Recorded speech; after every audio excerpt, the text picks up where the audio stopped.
Hello guys, welcome back to the another video. स्वागत करता हूँ आप सबका मेरे इस वीडियो चैनल पर। आज की वीडियो बहुत ही ज़्यादा खास होने वाली है बिकॉज आज मैं आप लोगों को बताने वाला हूँ कि आप लोग कनाडा से अमेरिका का वीज़ा कैसे लगवा सकते हैं। आधे से ज़्यादा लोगों को ये बात नहीं पता कि अगर आप कनाडा में एज एन स्टूडेंट हो या फिर अगर आप as a work permit holder पर आए हो तो आप अमेरिका का वीज़ा भी यहाँ से लगवा सकते हो, जो कि एक B1 B2 वीज़ा होता है। मीन्स आप वहाँ पे एज अ बिजनेस तौर पे भी जा सकते हो एंड आप यहाँ से वहाँ पे एज अ टूरिस्ट पर भी जा सकते हो। इस वीडियो में मैं यही चीज़ें कवर करूँगा कि क्या क्या रिक्वायरमेंट्स होती हैं वीज़ा को लगाने की, आपको कौन कौन से डॉक्यूमेंट्स चाहिए होते हैं एंड फिर उसके बाद आप लोग कैसे अप्लाई कर सकते हैं। एंड अप्लाई करने के बाद जब आप अप्लाई कर देते हैं, जब आप फिर उसका एक इंटरव्यू होता है। सो इंटरव्यू में जो सामने एजेंट बैठा है वो आपसे कौन कौन से क्वेश्चंस पूछता है ये भी मैं आपको बताता हूँ, ताकि आपको एक बहुत ही अच्छा सा अंदाज़ा मिल जाएगा एंड कितना टाइम लगता है एंड कब प्रोसेस करना चाहिए ताकि आपका वीज़ा आ जाए। सो ये सारी चीज़ें आज मैं इसी वीडियो में कवर करने वाला हूँ। सो गाइस, सबसे पहले बात करेंगे कि कनाडा से अमेरिका का वीज़ा जो है वो कौन कौन लगा सकता है। सो दोस्तों, जहाँ तक मुझे पता है, जो यहाँ पे एज एन इंटरनेशनल स्टूडेंट आता है एंड जो यहाँ पे वर्क परमिट पे आता है वो ईजिली यहाँ से अमेरिका का वीज़ा लगा सकता है। अब उसकी क्या रिक्वायरमेंट्स होती हैं एंड वो वीज़ा आपको कब लगाना चाहिए, मैं आपको ये सजेशन देता हूँ कि जब भी आप अमेरिका का वीज़ा लगा रहे हैं सो सबसे पहले कोशिश करें कि कनाडा में आपको 1 या 1.5 साल हो गया हो ईजिली। बिकॉज अगर आप आते ही 1 या 2 महीने बाद सोचे कि मैं जाके अमेरिका का वीज़ा अप्लाई कराता हूँ एंड मेरा वीज़ा लग जाएगा, सो ज़्यादातर चांसेस होते हैं कि आपका जो वीज़ा है वो रिजेक्ट होता है। बिकॉज जब इंटरव्यू होता है सो इंटरव्यूअर आपसे सबसे पहला जो उसका क्वेश्चन होता है वो यही होता है कि आपको कनाडा में कितना टाइम हो गया। एंड अगर आप उसको कहोगे कि मुझे कनाडा में 1 या 2 मंथ हुए हैं, सो उसके दिमाग में सबसे पहले यही चीज़ आती है कि जिस इंसान ने अभी कनाडा में इतना ज़्यादा समय नहीं स्पेंड किया सो वो बंदा अमेरिका से पता नहीं वापस आएगा भी या नहीं आएगा। इसलिए जब भी आप सोचें कि आपने अमेरिका का वीज़ा लगाना है सो उससे पहले कम से कम अपने आप को 1 साल या 1.5 साल यहाँ पे दें, ताकि उसको आप पे पूरा विश्वास हो जाए कि हाँ आप 1-1.5 साल यहाँ पे भी रहे हैं एंड आपकी यहाँ पे जॉब है, आपका यहाँ पे सारा कुछ है, तो आप वहाँ जाके वहाँ से वापस ज़रूर आएंगे।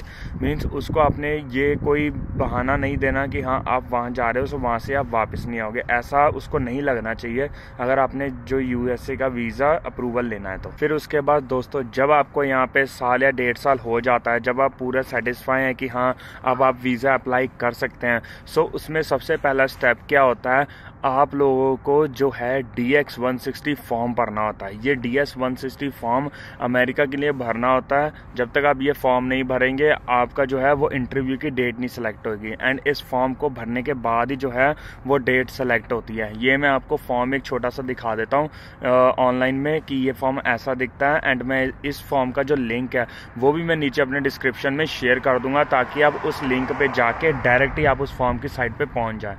फिर आपको क्या करना होता है, छोटी सी बात है, फिर आपको रजिस्ट्रेशन वगैरह कराना है एंड रजिस्ट्रेशन कराने के बाद वो आपसे इन्फॉर्मेशन पूछेगा। फिर आपको वो सारी इन्फॉर्मेशन में फिल करनी है, वो जो आपसे पूछेगा एंड उसमें जो मेन इन्फॉर्मेशन होती हैं वो आपको बहुत ही ध्यान से भरनी है। अब उसमें सबसे ज़्यादा जो मेन इन्फॉर्मेशन होती है वो ये होती है कि आप लोगों ने वहाँ पे क्या करने जाना है एंड आप लोगों ने वहाँ पे कितने टाइम के लिए जाना है एंड आप लोगों ने वहाँ पे किसके पास रहना है। ये इन्फॉर्मेशन का एक सेक्शन आता है जो आपने बहुत ही ज़्यादा ध्यान से भरना है, बिकॉज इसी इन्फॉर्मेशन के बेस पे आपको आगे जाके वीज़ा मिलता है। जो मैंने आपको सेशन बताया कि ये आपको ये चीज़ें भरनी है, सो इसमें आप क्या क्या भर सकते हैं। सबसे पहली चीज़ आती है कि आपको वहाँ पर क्यों जाना है। सो आप कोई भी टॉपिक ले सकते हैं कि मैंने वहाँ पे शॉपिंग करने जाना है या फिर मैं वहाँ पे एज अ घूमने जाना चाहती हूँ। आप वहाँ पे कोई भी एक प्लेस का नाम बता सकते हैं कि मैं वहाँ पे इस प्लेस पे जाना चाहता हूँ, वहाँ उसको एक्सप्लोर करना चाहता हूँ या फिर यहाँ से मैं शॉपिंग करना चाहता हूँ। मीन्स 2-3 यही जो मेन कॉमन रीज़न्स होते हैं ये आप जाके वहाँ पे दे सकते हैं। लेकिन मेरा जो चीज़ था वो जो मैंने रीज़न दिया था थोड़ा डिफरेंट था, बिकॉज मैंने वहाँ पे ट्रकिंग के बेस पे जाना था, बिकॉज मुझे अमेरिका में ट्रक चलाना था। सो मुझसे जब उन्होंने ये क्वेश्चन पूछा सो मैंने सीधा सीधा बताया कि भाई मैंने वहाँ पे एज अ ट्रक चलाने जाना है एंड वहाँ से फिर मैंने वापस आया करना है। सो ये जो क्वेश्चंस होते हैं ये आपसे इंटरव्यू में भी पूछे जाते हैं एंड यही जो आप फॉर्म भरते हैं उसमें भी यही सेम क्वेश्चन आपसे पूछा जाता है। सो जो भी आपका मोटिव हो वो आपने उस फॉर्म में भरना है। लेकिन जो कॉमन मोटिव जो लोग भरते हैं वो यही भरते हैं कि हमें वहाँ पे शॉपिंग करने जाना है या फिर हमें वहाँ पे जो प्लेस है वो एक्सप्लोर करने जाना है। मैंने जब ये फॉर्म भरा था सो उसके अंदर उस सेशन में मुझसे जब पूछा गया था कि मैंने कहाँ कहाँ जाना है, सो मैंने यूएसए में एक शॉपिंग मॉल का नाम उसमें डाला था एंड फिर वो उसी का नंबर वगैरह मांगते हैं। सो आप क्या कर सकते हैं, आप मैप में जाकर उसी प्लेस का एड्रेस डाल के उसका आपका टेलीफोन नंबर सब कुछ मिल जाता है। सो आप वही चीज़ें उसमें भर सकते हैं एंड उसमें ये भी पूछते हैं कि आप कितने दिनों के लिए जा रहे हैं। सो आप उसमें मेंशन कर सकते हैं कि मैं खाली 1 दिन के लिए जा रहा हूँ, मुझको खाली जाना है एंड वापस आ जाना है। सो ऐसे क्या होता है, बिकॉज अगर आप ज़्यादा दिन के लिए जाते हैं, अगर आप कहेंगे कि मैं वहाँ पे इतने दिन के लिए जा रहा हूँ, तो फिर वो आपसे आपकी टिकट्स वगैरह भी मांग सकते हैं होटल वगैरह की। सो अगर आप वहाँ पे मेंशन करते हैं कि अगर मैं 1 दिन के लिए अप एंड डाउन कर रहा हूँ, सो वो आपसे फिर टिकट का कोई इशू ही नहीं रहता। सो ये चीज़ें हैं जो आपको बहुत ही ज़्यादा ध्यान में रखनी है जब आपने वहाँ पे फॉर्म भरना है एंड जब आपने इंटरव्यू के लिए जाना है। एंड दोस्तों, अगर आपको फॉर्म भरने में कोई भी डाउट हो, सो यहाँ पे ऊपर मैंने एक लिंक दिया है, मैंने इससे रिलेटेड एक वीडियो भी बनाई है। मैंने उसमें आपको समझाया कि आप फॉर्म किस किस तरीके से भर सकते हो। मैंने आपको एक छोटा सा एग्जाम्पल या फिर कह सकते कि मैंने आपको एक डेमो दिया है वीडियो का, आप उस वीडियो पर जाके देख सकते हो कि इस फॉर्म को कैसे फिल करना है। एंड स्टिल अगर आपके पास कोई भी डाउट हुआ, सो आप उस वीडियो में जाके नीचे कमेंट कर सकते हैं एंड मैं उससे रिलेटेड आपको जो जवाब है वो दे दूंगा। सो दोस्तों, ये तो हो जाती है फॉर्म वगैरह भरने की बात। फॉर्म वगैरह जब हमारा कंप्लीट हो जाता है तो उसमें वो ये भी एंड में वो आपसे ये भी पूछते हैं कि आपने जो है वो पासपोर्ट, अगर आपका वीज़ा अप्रूव हो जाएगा तो वो कहाँ मंगाना है। सो फिर आपको वो जो वीज़ा है उसका एड्रेस वगैरह डालना होता है कि वो आपने कहाँ पे मंगाना है। फिर एंड में फिर जब आपका वीज़ा लग जाएगा तो फिर आपका पासपोर्ट वहीं पर डिलीवर हो जाएगा। लेकिन अब इसमें सबसे बड़ा इशू क्या आता है या फिर इसमें सबसे बड़ी प्रॉब्लम क्या आती है, वो इशू कोई फॉर्म का नहीं आता, वो इशू कोई भी इंटरव्यू का नहीं आता, वो आता है अमेरिका की डेट लेने का, इंटरव्यू की। जब आप फॉर्म वगैरह आप भर देते हैं, जब आपका सारा कुछ हो जाता है, फिर आपको डेट सेलेक्ट करनी होती है कि आपने किस डेट पे इंटरव्यू देना है। लेकिन आज का तो जो टाइम चल रहा है वो बहुत ही ज़्यादा ख़राब चल रहा है, क्योंकि जो वीज़ा प्रोसेस है वो बहुत ही ज़्यादा डिलेज चल रहे हैं, इंटरव्यू के प्रोसेस बहुत ज़्यादा डिले चल रहे हैं। कोविड करके बहुत सारी लैगिंग फाइल्स रह गई हैं, लोगों ने आज से 2-2 साल बाद की भी डेट इंटरव्यू की बुक कर रखी है। मीन्स अगर आप आज भी साइट पर जाके देखें, आपको 2025 तक भी आपको क्या है वो जो इंटरव्यू की डेट है वो नहीं मिल रही। सो ऐसे में क्या करना होता है, इसकी भी एक छोटी सी ट्रिक होती है।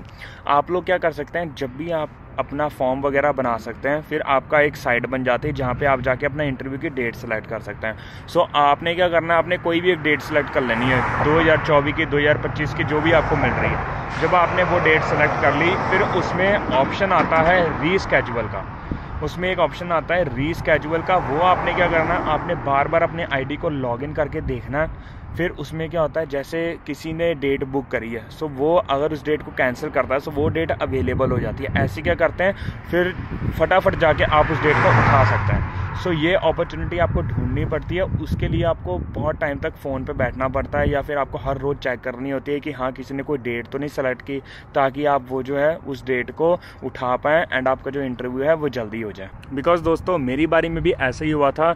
जब मैंने डेट ली थी, मुझे डेट मिली थी 2023 की, 2 साल बाद की। सो उस समय मैंने उस डेट को उठा लिया, लेकिन फिर मैं रोज़ चेक करता रहता था, रोज़ चेक करता रहता था। सो एक दिन क्या हुआ, 2-3 दिन के बाद मुझे एक डेट मिल गई 2 महीने बाद। मीन्स जिस दिन मैंने रीस्केड्यूल किया उसके 2 महीने बाद की मुझे डेट मिल गई एंड फिर मैं जाके इंटरव्यू दे आया एंड ईजिली मेरा अमेरिका का वीज़ा लग गया। सो अगर आपको डेट में इशू आ रही है, सो ये जो मैंने आपको टेक्निक बताई है, ये टेक्निक आपको ज़रूर अपनानी पड़ेगी। लेकिन अगर आप बार बार कोशिश नहीं करेंगे, आपको इंटरव्यू की डेट नहीं मिलेगी एंड फिर आपको 2025 तक वेट करना पड़ेगा। या फिर अगर आप वेट करना चाहते हो, आपको कोई जल्दी नहीं है, तो आप वेट भी कर सकते हो। बट जो डेट है वो 2-2 साल डिले की मिल रही है, मीन्स 2-2 साल आगे की। एंड दोस्तों, इन सब चीज़ों के बाद आता है इंटरव्यू का टाइम। हाँ जी, जब आपका फॉर्म कंप्लीट हो जाता है, जब आपकी इंटरव्यू की डेट जो है वो सेलेक्ट हो जाती है एंड अब जो आता है वो इंटरव्यू का टाइम आता है। सो इंटरव्यू में बहुत सारे लोगों को डाउट होता है या फिर क्वेश्चंस होते हैं कि पता नहीं इंटरव्यू में हमसे क्या पूछते होंगे, या फिर पता नहीं इंटरव्यू कैसा होता होगा, कितना हार्ड होता होगा। सो मैं आपको ये बता देता हूँ कि इंटरव्यू बहुत ही ज़्यादा ईजी होता है, बहुत ही ज़्यादा। मीन्स जब मैंने भी इंटरव्यू देने जाना था तो मेरे भी दिमाग में ये डाउट था कि शायद वहाँ पर आपको अकेले एक कमरे में बिठाते होंगे, आपको क्वेश्चन पूछते होंगे 2-3 जने। हर बंदे के दिमाग में ये होता है मीन्स कि जैसे नॉर्मल इंटरव्यू होता है वैसे होता होगा। वहाँ का तो ये हिसाब है कि वो लोग आपको क्या है, आपको लाइन में खड़ा कर देते हैं। सो आपके पीछे भी लोग खड़े होते हैं, आपके आगे भी खड़े होते हैं, एंड फिर वहाँ पे ऑफिसर जो है वो क्वेश्चन पूछता रहता है। मीन्स वो लड़का या लड़की बोल रही होगी, सो उसके जो आंसर्स हैं वो आपको भी सुनाई देंगे। सो बहुत ही ज़्यादा ईजी होता है। फिर उसके बाद जैसे ही आपकी बारी आएगी, सो सबसे पहले क्या करते हैं, वो आपसे आपका पासपोर्ट मांगते हैं। जब आपने आपका पासपोर्ट दिया, वो आपसे आपका नाम पूछेंगे। नाम पूछने के बाद वो आपसे पूछेंगे कि आपको कनाडा में कितना टाइम हुआ है। फिर आप उसको बताएंगे कि मुझे कनाडा में इतना टाइम हो गया, 1 साल, 1.5 साल, या फिर जितना भी टाइम आपको हो गया। एंड फिर जो मेन क्वेश्चन है वो आपसे वो पूछेंगे कि आपका अमेरिका जाने का रीज़न क्या है। अब रीज़न बहुत सारे होते हैं, लेकिन जो कॉमन रीज़न होता है जो हर कोई देता है वो ये देता है कि हम वहाँ पे शॉपिंग करने के लिए जाना चाहते हैं, या फिर ये प्लेस है वो हम वहाँ पे वो चीज़ विजिट करने जाना चाहते हैं, एंड फिर हम वहाँ से आना चाहते हैं। कोशिश करें कि वही जवाब दें जो आपने फॉर्म में फिल करते समय आपने उसमें लिखा था, बिकॉज उसमें भी सेशन होता है जैसे मैंने आपको पहले बताया, एंड उसमें भी आपको फिल करना होता है कि आपने अमेरिका क्यों जाना है, किसके पास जाना है, कितने टाइम के लिए जाना है। सो आपको वो चीज़ ध्यान में रख के जानी है, एंड वही क्वेश्चन आपको दिमाग में रख के जाना है। बिकॉज अगर आपने फॉर्म में कुछ और लिख दिया, अगर आप फॉर्म में लिख रहे हो कि मैंने ये प्लेस विजिट करने जानी है, एंड अगर आप वहाँ पर कह रहे हो कि मैंने अपने फ्रेंड को मिलने जाना है, सो ये चीज़ जो है वो आपके वीज़ा अप्रूवल में गड़बड़ कर सकती है। सो इसलिए जो चीज़ आपने फॉर्म में भरी है वही चीज़ आपने वहाँ पे जवाब देना। लास्ट में अमेरिका का वीज़ा फिल करते हुए एक चीज़ का पक्का ध्यान रखें, जब भी आप फिल करते हैं उसमें आपको 2 ऑप्शंस मिलते हैं B1 B2 वीज़ा का। अब B1 B2 2 सेपरेट वीज़ाज हैं। अगर आपने खाली विजिटर वीज़ा लगवाना है घूमने के लिए, सो आप जो है वो जो फॉर्म भरते समय उसमें B2 सेलेक्ट करते हैं, means visitor, means as a tourist आप वहाँ पे जाना चाहते हैं। फिर वहाँ पे वो जो आप शॉपिंग करने जा सकते हैं, घूमने जा सकते हैं। लेकिन अगर आपने कोई बिजनेस करना है, फॉर एग्जांपल जैसे यहाँ पे आके कोई ट्रक चलाना चाहता है, एंड फिर वो यहाँ से अमेरिका ट्रक लेके जाना चाहता है, मीन्स ट्रक की जॉब करना चाहता है, कनाडा टू अमेरिका एंड फिर अमेरिका टू कनाडा, सो उसको जो है उसको B1 B2 वीज़ा अप्लाई करना होता है। फिर दोस्तों वो B1 B2 वीज़ा आपको अलाउ करता है कि वहाँ पे आप ट्रक लेके जा सकते हैं, एंड वहाँ पे आप ट्रक के रिलेटेड कोई भी बिजनेस कर सकते हैं। सो ये जो है, ये जो थोड़ी बहुत ही चीज़ें ये आपको बहुत ही ज़्यादा ध्यान में रखनी है अपने फॉर्म भरते हुए, बिकॉज अगर आपने फॉर्म में गलती कर दी सो आपका वीज़ा तो रिजेक्ट होगा ही, एंड फिर आपकी जो मेहनत है वो भी सारी पानी में मिल जाएगी। फिर इसके बाद आ जाता है सारे प्रोसेस कंप्लीट करने के बाद कि हमारी जो फीस है वो कितनी लगती है। सो फीस कुछ ज़्यादा नहीं होती, फीस लगती है $250 से $280 के बीच में जो फीस होती है वो लगती है, जिसमें सारा कुछ इंक्लूडेड होता है।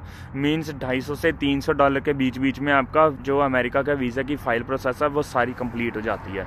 सो ये है फीस का स्ट्रक्चर। सो इसके बाद क्या होता है, जब आपका सारा कुछ कंप्लीट हो गया, अगर आपका वीज़ा अप्रूवल आ गया, सो वो लोग उसी समय आपका जो पासपोर्ट है वो अपने पास रख लेते हैं, वो आपको वापस नहीं देते। फिर वो आपको कह देते हैं कि हाँ भाई आप लोग घर चले जाओ, कि आपको इतने टाइम बाद जो है वो आपको पासपोर्ट मिल जाएगा। लेकिन अगर वो आपको वीज़ा रिफ्यूज़ करते हैं तो वो आपको पासपोर्ट जो है वो उसी समय लौटा देते हैं, एंड फिर वो आपको कहते हैं कि आप दोबारा ट्राई करें। सो जो ट्रायल का सिस्टम है वो ये है कि आप जितनी बार मर्जी ट्राई कर सकते हैं, उसमें कोई ये नहीं है कि हाँ अगर आपका वीज़ा रिफ्यूज़ हो गया सो आप दोबारा ट्राई नहीं कर सकते। लेकिन जब भी आप दोबारा ट्राई कर रहे हैं सो कोशिश करें कि फाइंड आउट करें कि आपका वीज़ा कैंसिल क्यों हुआ, एंड दोबारा जब आप अप्लाई कर रहे हैं सो वो गलती उसके अंदर ना करें। दोस्तों आई होप मेरी ये वीडियो आप लोगों के काम आएगी, एंड आप लोगों को पता चला होगा कि आप लोग कनाडा से अमेरिका का वीज़ा कैसे लगा सकते हैं। एंड स्टिल अगर आपको कोई भी डाउट है सो आप कमेंट में तो लिख ही सकते हैं, मैं आपको उसका जवाब दे दूंगा। एंड मैंने जो लिंक मेंशन किया आप वहाँ पे जाके आप देख सकते हैं कि अगर आपको फॉर्म में कोई भी प्रॉब्लम आती है। सो दोस्तों अब मिलते हैं नेक्स्ट वीडियो में, तब तक के लिए चैनल को लाइक एंड सब्सक्राइब ज़रूर करिएगा। Till then goodbye, take care.